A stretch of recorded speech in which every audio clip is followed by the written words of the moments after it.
बाहिरबाट आएर लडेको भने यही सिमलघारीमा सिमल जस्तो उम्रिएको हो त नि। यहाँ त कोही दैलेखबाट झरेका छौँ हामी, कोही कालीकोटबाट झरेका छौँ, कोही मुगुबाट झरेका छौँ, कोही जाजरकोटबाट झरेका छौँ। किन? तराईमा सुख होला भनेर झरेका होइन, त्यो सपना बोकेर झरेको होइन। तर आज केही नारा नपाएपछि यो गाउँको मान्छे हो, हामी त यो ठाउँको मान्छे हो, यहाँका प्रत्येक बाटो घाटो देखाएको छौँ हामीले भन्छ, सबैका घर देखाएको छौँ हामीले, सबैका खेतबारी देखाएको छौँ हामीले भन्छ।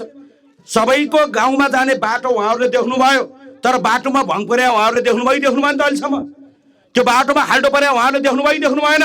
हामी खाल्डो पूर्ण तयार भएर आएका छौँ। के तिमी खाल्डो पूर्ण तयार छौ?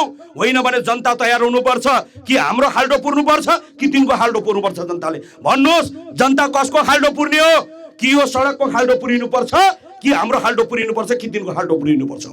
अब जनता सधैँ यो खाल्डोमा बसिरहने भन्ने होइन। तिनले सबैको घर देखेका छौँ भनेका छन्, तर घर देखेको त त्यो घर चुहिएको चाहिँ यिनीहरूले देखेनन्। सबैको खेतबारी देखाएको छौँ भन्ने छ, तर त्यो खेतबारीको लाल पूर्जा नभएको उहाँहरूले देख्नु भएन, त्यो भूमिहीन भएको उहाँहरूले देख्नु भएन।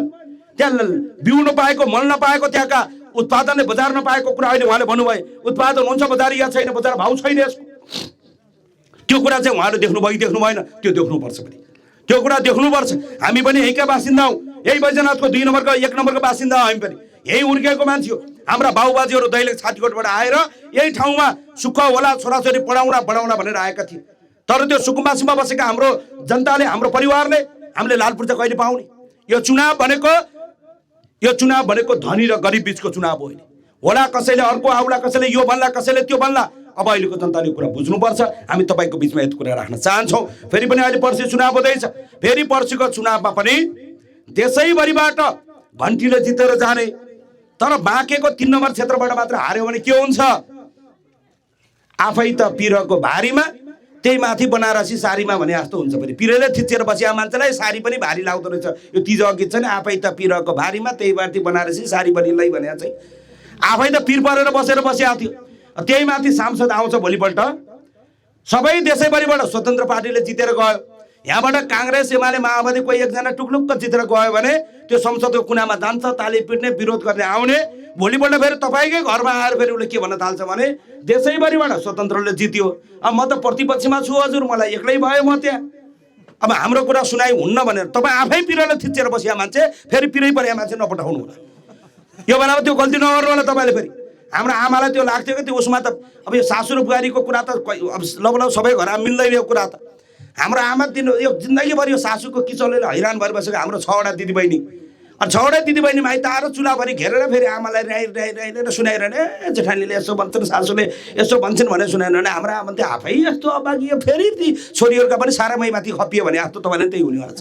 आफै पिर परेर लाल पूर्जा नपाएर यहाँ बसिया छ। भोलि सांसद लुखुर आउँछन्, म त एमालेबाट जितेर गएको, हामी 4 जना भयौँ संसदमा। अब हाम्रो कुरा त कसैले सुन्दैनन् भने मन्त्री स्वतन्त्रको, प्रधानमन्त्री स्वतन्त्रको, गाउँपालिका स्वतन्त्रको, वडा स्वतन्त्रको कुरा सुनाइ हुनेवाला छैन। तिनले खाएका छन्, तिनले बदमासी गरेका छन्, तिनलाई उतै उभिन दिनुहोस्। अब तपाईँ पारी सत्ती नजानुहोस्। अब यहाँसम्म जानुभयो, घाटसम्म आउनुभयो, अब पारी नजानुहोस्। तपाईँ फर्किनुहोस् यता, अब यतापट्टि लाग्नुहोस् लाइनमा, अब यतापट्टि आउनुहोस्। हामी जनतालाई यो कुरा अपिल गर्न चाहन्छौँ। देशले जित्दैछ, देश बन्दैछ। आज एउटा देशको एउटा 35 वर्षको युवाको, बालन शाहको अहिले संसारभरि त्यो चर्चा भइरहेको छ, संसारभरि त्यो परिचर्चा भइरहेको छ। एउटा 35 वर्षको केटो एउटा सपना बोकेर आज देश बनाउँछु भनेर, संसार जगाउँछु भनेर हिँडिरहेको बारे त्यो अमेरिकाले लेखेको छ, त्यो भारतले लेखेको छ, त्यो संसारले भनेको छ। यो ठाउँको बारेमा, यो गाउँको बारेमा अघि भाइले जे लेखेर दिनुभयो, हामी त्यो एउटा एम्बुलेन्सको ड्राइभर जस्तो तपाईँको समस्या बोकेर लिएर जति सक्दो छिटो दौडेर गएर संसदमा गएर यो बारेमा छलफल बनाउने हो। यो बाँकेको 3 नम्बर क्षेत्रमै किन आइयो त? भैलीहरूलाई आउनेले भन्छ नि हामी त्यसै आएनौँ, बलि राजाले पठाए भने चाहिँ हामी पनि यहाँ त्यसै आएको होइन। एकजना मात्र सांसद बन्ने भएको, उतै बसेर उतै समानुपातिक सांसद बने पनि हुन्थ्यो, उतै चुनाव लडे पनि हुन्थ्यो। तर यहाँ किन आइयो? यहाँ पीडा यहाँ छ, अन्याय यहाँ छ, अत्याचार यहाँ छ। माथिको त्यो चिसाबानीको माथिको आरक्षदेखि तल सैनिकको इन्डियाको बोर्डरसम्म समस्या छ अहिले पनि। यो बाँकेको नेपालगञ्जको यो सम्म ठाउँमा हुँदै गर्दा पनि यो खजुरा बैजनाथ चिसाबानीले त्यो घृणा बेहोरेको छ, त्यो पीडा बेहोरेको छ। यहाँका गरिबी, रोग भोग, शोषण, दमन, सुकुम्बासी, भूमिहीन धेरैको समस्याले गाजिएर बसेको ठाउँ छ यो। धेरै पीर बेथाले गाजिएको छ। आज कोही एउटा मान्छे आएको छ, आज देशमा कुनै एउटा पार्टी आएको छ, तपाईँलाई उठाउँ भनेको छ, तपाईँलाई झुटाउँ भनेको छ। यो बेला पनि हामी उठ्न तयार भएनौँ भने यो बेला पनि हामी जुट्न तयार भएनौँ भने यो सानोतिनो अलमलमा तपाईँ ढलमलमा पर्नु भयो भने भोलि देशले फेरि त्यो खालको हिंसा बिहोर्नेवाला छ। भोलि देशले फेरि त्यो खालको एउटा सङ्कट बिहोर्नेवाला छ। फेरि अहिले भोट हाल्दै गर्दा पर्सि हाम्रो मुख हेरेर होइन, तपाईँले पर्सि भोट हाल्दै गर्दा तपाईँले मरेर गएको ती जेन्जीको मुख हेरेर, यी हुर्किँदै गरेका यिनको मुख हेरेर तपाईँले भोट हाल्नु परेछ। भोलि हाल्दै गर्भमा हुर्किँदै गरेका हुन् वा अहिले भर्खर आँगनमा टुकुन टुकुन हिँडिरहेका यी बच्चाको मुख हेरेर तपाईँले भोट हाल्नुहोस्, यिनको भविष्यको लागि भोट हाल्नुहोस्। त्यो हाम्रो कुरा होइन, एउटा पार्टीको कुरा होइन, एउटा विधि र एउटा सिद्धान्तको मात्र कुरा होइन। कसै कोही मान्छे आइरहेको छ, अहिले आमै उठाउँ भनेको छ, जुटाउँ भनिरहेको छ। हामीले संसार उठाउन जुटाउन त्यो एउटा बिगुण फुकेर एउटा संसारलाई एउटा त्यो एउटा न्यायको पक्षमा एकताबद्ध हुन हामीले सबलाई आह्वान गरेका छौँ। आज माथि बसिरहेको पहाडीदेखि तल बसिरहेको मधेसका समुदायलाई हामीले आज भनिरहेका छौँ, देश उठाउनुपर्छ, देश जुटाउनुपर्छ, देश बनाउनुपर्छ हामीले भनिरहेका छौँ। यो बेला पनि तपाईँले साथ दिनु भएन भने यो हाम्रो कुरालाई अहिले सुन्दैन। यो संसार छोडेर जाने बेलामा, त्यो अन्तिम सास फेर्ने बेलामा यो कुरा हाम्रो घाँटीमा तेर्सिनेवाला छ तपाईँको। त्यति बेला हामीले साथ दिएको भए अहिले छोरा नातिको नियति यो अवस्थामा देख्नु पर्थेन भन्ने त्यो तपाईँको मनमा नलागोस्। हामी त्यो भन्न आएको, हामी काङ्ग्रेसलाई गाली गर्न आएको होइन, एमालेलाई धारे हात लाउन आएको होइन, माओवादीलाई सत्ताश्राप गर्न आएको होइन। हाम्रा विरुद्धमा यत्रा गाली गलौज भइरहेका छन्, तर हामीले गल्ती नगरेको गल्तीमा पनि हामी माफी मागेर बसिरहेका छौँ। हामीले माफी मागेर भनिरहेका छौँ, कहीँ कतै गल्ती भएको छ, कमी कमजोरी भएको छ भने, हामीले कहीँ कतै गल्ती गरेका छौँ भने हामी माफी चाहन्छौँ, हामी सुध्रिन सुधार्न तयार छौँ भनेका छन्। के काङ्ग्रेसमाले सुध्रिन सुधार्न तयार छ त?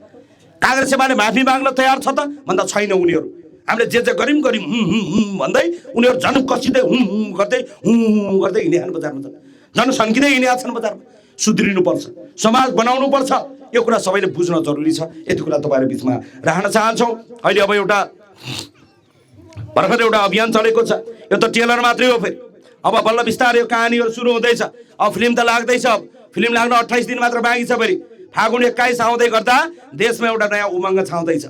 तपाईँ फागुन 21मा साथ दिनुहोस्, त्यसपछिको 21 वर्ष हामी तपाईँको साथमा रहनेछौँ। अब एउटा 35 वर्षको केटो देशको प्रधानमन्त्री बन्दै गरेको एउटा केटो, एउटा इन्जिनियर, एउटा देशको एउटा नक्सा कोरिरहेको छ, उसलाई साथ दिनुहोस् यो बेलामा। तपाईँ उसको पक्षमा उभिनुहोस् यो बेला। तपाईँ यो देशलाई नयाँ बनाउने सन्दर्भमा अब तपाईँको पक्ष तपाईँ एकचोटि उभिनुपर्छ। मैले धेरै दिदीबहिनीहरू यहाँ तपाईँहरू यो साथमा हुनुहुन्छ। गान्धीले भारतको स्वतन्त्रताको पक्षमा अभियान चलाउँदै गर्दा त्यहाँका प्रत्येक महिलाले श्रीमानले बिहेमा लगाइदिएको मङ्गलसूत्र झिकेर गान्धीको झोलीमा राखेर के भन्थे, हामी यो ठाउँको गुलामको श्रीमती बन्नुभन्दा हामी शहीदको विधवा बन्छौँ बाबुजी, हामीलाई आजादी दिनुहोस् भनेका थिए त्यहाँको महिलाले। गान्धीको अभियानदेखि रवि लामिछानेसम्मको अभियानमा महिला सबैभन्दा अगाडि छन्। अहिले चितवनको 2 नम्बर क्षेत्रमा गएर त्यहाँ कसैले रवि लामिछाने विरोध गर्यो भने त्यहाँ अरू मान्छे झगडा गर्न जानु पर्दैन, महिलाहरू भित्रैबाट डाडु लिएर त्यो कुचो लिएर उनीहरूलाई लहन आइपुग्छन्। त्यहाँ महिलाहरू सबैभन्दा बढी महिलालाई साथ दिएका छन्। मलाई रवि दाइले भन्नुहुन्थ्यो, मलाई महिला अगाडि लागेर साथ दियो भने अभियान र आन्दोलन सत्यको पक्षमा जितियो भन्ने कुरा थाहा पाउनु। सबैभन्दा बढी महिला अगाडि लागे भने सत्य छ यहाँ भन्ने कुरा थाहा पाउनु भन्नुहुन्थ्यो उहाँले। त्यसैले गर्दा अहिले जति पनि यहाँ महिला दिदीबहिनी आउनु भएको छ, यसलाई भित्रभित्र सबैको मनमा पुग्ने गरी तपाईँले भनेर पठाउनुहोस्। यसलाई तपाईँले भित्रभित्र पठाउनुहोस्। अहिले कतिलाई के लागेको छ भने यो त नयाँ पार्टी हो, यसको त कुनै सङ्गठन छैन, यसको त केही छैन। राष्ट्रिय स्वतन्त्र पार्टीको सङ्गठन अहिले कोरोना फैलिए जस्तो फैलिएको फैलिएछ। यो कहाँबाट आयो थाहा छैन, यसको अध्यक्ष को थाहा छैन, त्यो कोरोनाको अध्यक्ष कोलाई थाहा थियो त नि। कहाँबाट आयो आयो गएर च्याप्पै भित्र समाएपछि ए आएछ भन्ने थाहा भयो। अहिले यो घन्टी पनि सबै यति भित्रभित्र बजिरहेको छ कि यो अहिले घन्टी बज्छ भन्ने थाहा पाएर काङ्ग्रेस एमालेका नेताहरू मोबाइलको घन्टी पनि नबजाएर साइलेन्ट गराएर राखिरहेको छ। यो घन्टी नबजोस् भन्ने छ उनीहरू चाहिँ। कताबाट घन्टी बज्छ भने घन्टी बज्यो भने फेरि यो घन्टी बज्यो भन्ने चाहिँ उनीहरूलाई बडो यो पिर भइरहेको छ। अहिले उनीहरू साइकलको घन्टी पनि निकालेर राखिरहेको छन्, घरमा घन्टी पनि घन्टी बजाउनु नै अब यो घन्टी भन्नेसम्म साइलेन्टमा छन्। तिमी साइलेन्ट भएर बसिरहेको केही समय नयाँ टोलीलाई नयाँ आएका मान्छेलाई केही गर्ने त्यो एउटा सौभाग्य दिनुपर्नेछ।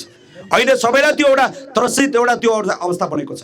तपाईँ काङ्ग्रेसमा हुनुहुन्छ धन्यवाद छ, एमालेमा हुनुहुन्छ धन्यवाद छ, माओवादीका नेताहरूलाई धन्यवाद छ, त्यहाँभित्र पनि राम्रो मान्छेहरू हुनुहुन्छ केही गरौँ भन्ने मान्छे। तर केही गरौँ भन्नेलाई त्यहाँ आउनै दिन्नन्। फेरि त्यहाँ केही गरौँ भन्ने भावना बोकेर बस्नु भएको छ, तपाईँलाई धन्यवाद। कोही मान्छे काङ्ग्रेसमै हुनुहुन्छ एमालेमा हुनुहुन्छ भने पनि बस्नुहोस् त्यतैपट्टि, उभिनुहोस् त्यतैपट्टि, कमरेड भनिरहनुहोस्, मुठी कड्चिरहनुहोस्, तर भित्र गएर मत हाल्दै गर्दा यो संसारलाई हेरेर यहाँको पीडालाई यो घृणालाई हेरेर एकचोटि तपाईँ घन्टी बजाउनुहोस्।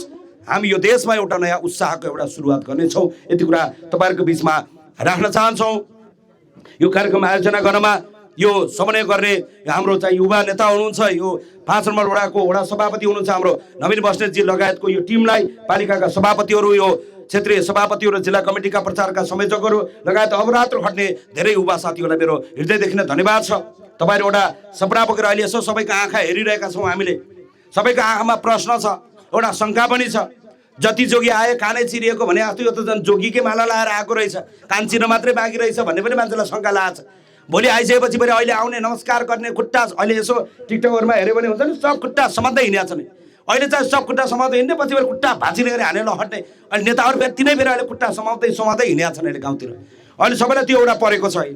मलाई अस्ति एउटा आमाले खजुरामा भन्नुभयो, बाबु यो नेताहरूको अनुहार त 2 चोटि मात्रै देखिन्छ, भोट माग्ने बेला बाटामा, मरेपछि घाटामा बाबु बिचार त देखिँदैन भनेर भन्नुहुन्थ्यो भने होइन। भोट माग्ने बेला बाटोमा नमस्ते नमस्ते भन्ने, मरिसकेपछि फलाना मऱ्यो भने घाटामा हुम्म परेको अनुहार देख्नुभन्दा 2 चोटि बिचार देखिन्न, त्यसो नगर्नु भन्नुहुन्थ्यो। यसरी आँखी भाउ र कपालको रौँ फुलेको बालाई त देशको यत्रो पीर छ। उहाँले अघि धेरै कुरा मलाई बताउनु भयो भने उमेरले 32-35मा दौडेको हामीलाई बापछि छोराको पालो यो समाजको हाम्रो जिम्मा भएको हुनाले हामीलाई बढी पीर छ। अहिले हामीले पनि फेरि अघि मैले भनेको जस्तो हामीले पनि त्यही बदमासी गऱ्यौँ भने जति ठुलो बार लाएर पुलिस राखेर बसे पनि जेन्जी उर्लिएर आयो भने त्यो बारले छेक्दैन भन्ने कुरा चाहिँ हामीले बुझिसकेका छौँ पनि। त्यो सबै कुरा हामीले नजिकबाट हेरेका छौँ। अब त्यो छुट हामीलाई छैन। एकचोटि कसैलाई न कसैलाई विश्वास गर्नै पर्नेछ, पर्सि भोट हाल्नै पर्नेछ।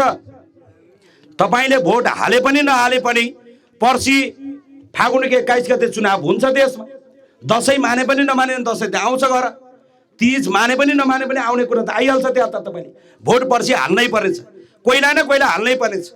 भोट दिँदाखेरि तपाईँले एकचोटि छलफल गरेर एकचोटि हेरेर दिनुपर्नेछ। छोरी माग्न आएको मान्छेलाई त तपाईँले 10 चोटि सोध्नुहुन्छ, यसको ससुरा कस्तो छ, यसको ससुराले कतिवटा बिहा गरेको थियो, यसको सासू कस्तो छ, यसको देउरानी कस्तो छ, यसको जेठानी कस्तो छ, यसको घरबार यसको जिन्दगी कस्तो छ भने हेर्नुहुन्छ। किन? भोलि छोरीले दुःख नपाओस् भनेर। भोलि यो समाजले मेरो छोरीले फेरि यसो भयो भने है ज्वाइँ मैले भनिदिइहाल्छु भने विचार गर्नु नि फेरि भनेर चाहिँ मान्छेलाई चाहिँ थर्काएर पठाउनुहुन्छ। तर भोट हाल्दै गर्दा चाहिँ हामीले सोध्नुपर्छ कि पर्दैन त? फेरि भोलि हामीले कस्तोलाई भोट दिँदैछौँ, फेरि तिनै पार्टी फर्केर आयो भने हाम्रो अवस्था के हुन्छ भन्ने कुरा त्यो सबै हामीले बुझ्नुपर्नेछ। यति कुरा तपाईँहरूको बिचमा राख्न चाहन्छौँ। यो कार्यक्रमको आयोजना गरेर तपाईँहरूलाई नजिकबाट सुन्ने र सुनाउने एउटा मौका दिनुभयो, तपाईँहरूलाई नजिकबाट हेर्ने एउटा